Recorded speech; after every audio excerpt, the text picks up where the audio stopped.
สวัสดีครับทุกคนวันนี้นะกินเที่ยวออนทัวร์จะพาไปที่หาดดงตาลนะครับ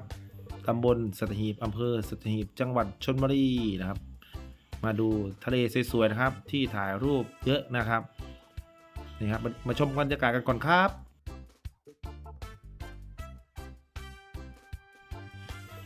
ที่เห็นอยู่โน่นก็เป็นอำเภอสัตหีบนะครับใครที่มาเที่ยวอำเภอสัตหีบสามารถที่จะมาสักการะหลวงปู่อีหรือวัดสัตหีบหรือวัดหลวงปู่อีนะครับ